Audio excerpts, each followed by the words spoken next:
আমাদের অনেকের দিন শুরু হয় চা বা কফি দিয়ে। কেউ বলেন চা না খেলে তো মাথাই খুলে না, কেউ বলেন কফি ছাড়া কাজই হয় না।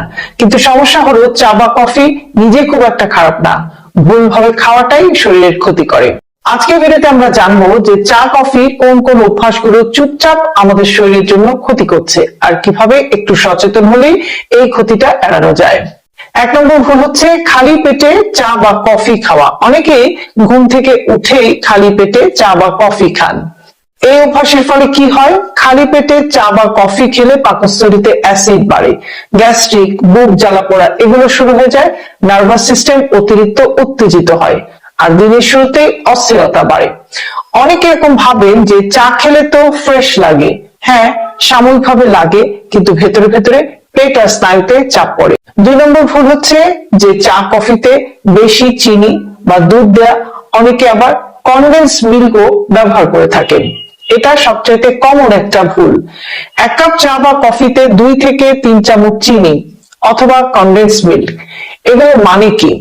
তরল চিনি খুব দ্রুত রক্তে ঢুকে যায়, সুগার হঠাৎ করে বেড়ে যায়, ইনসুলিনের উপরে বাড়তি একটা চাপ পড়ে, বিশেষ করে ডায়াবেটিস, প্রি ডায়াবেটিস এবং ওজন বাড়ার প্রবণতা, ফ্যাটি লিভার, এই সমস্যাগুলো নীরবে বাড়তে থাকে। 3 নম্বর ভুল হচ্ছে দুধ আছে মানেই স্বাস্থ্যকর, এই ধারণা। অনেকে বলেন চা কফিতে দুধ দিলে কি সমস্যা, ক্ষতি কি? দুধই তো দিচ্ছি। কিন্তু বাস্তবতা হলো যে বেশি চিনি থাকলে, কনডেন্স মিল্ক থাকলে দুধের ভালো দিকগুলো কিন্তু ঢাকা পড়ে যায়, ফলে সেটা আর স্বাস্থ্যকর পানীয় থাকে না, বরং সেটা হয়ে যায় মিষ্টি ডেজার্ট। 4 নম্বর ভুল হচ্ছে খুব ঘন ঘন চা কফি খাওয়া। দিনে 4 থেকে 5 কাপ চা বা কফি খেলে শরীর ক্যাফেইনের উপর নির্ভরশীল হয়ে পড়ে, ঘুমের সমস্যা বেড়ে যায়, হৃদস্পন্দন বা হার্টবিট বেড়ে যেতে পারে, উদ্বেগ, অস্থিরতা বাড়ে। অনেকে এরকম বলেন যে চা না খেলে মাথা ব্যথা করে। এটা আসলে উইথড্রল সিম্পটম, মানে শরীর অভ্যস্ত হয়ে গেছে। 5 নম্বর ভুল হচ্ছে সন্ধ্যা বা রাতে চা বা কফি খাওয়া। সন্ধ্যার পর কফি খেলে ঘুম আসতে দেরি হয়, গভীর ঘুম নষ্ট হয়, পরের দিন ক্লান্তি বাড়ে। চায়ের ক্ষেত্রেও একই রকম উপসর্গ হতে পারে।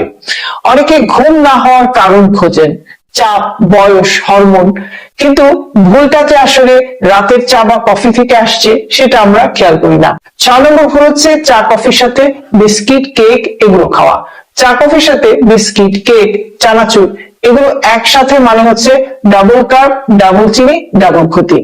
এতে ওজন বাড়ে, ব্লাড সুগার ওঠানামা করে, ক্ষুধা আরো বেড়ে যায়। তাহলে সঠিকভাবে চা কফি খাবেন কিভাবে? চা কফি পুরো বাদ দেওয়ার দরকার নেই, বরং খালি পেটে না খেয়ে চিনি কম দিয়ে অথবা চিনি ছাড়া খাওয়ার অভ্যাস করুন।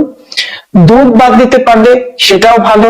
একেবারে ব্ল্যাক টি বা ব্ল্যাক কফি সেটা বেশি স্বাস্থ্যকর।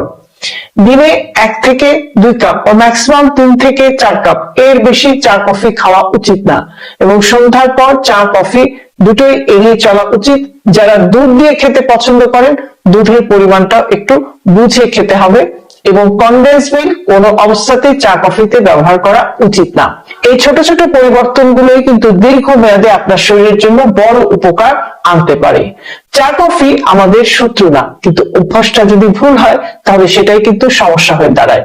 আপনি যদি ধীরে নিরাপদভাবে সুস্থ থাকতে চান, তাহলে চা কফিকে আপনার অভ্যাসের দাস বানাবেন না, বরং সচেতন ভাবে চা কফি আপনি উপভোগ করুন এবং চা কফি সজীবতা বা ফ্রেশনেসটাকে এনজয় করুন।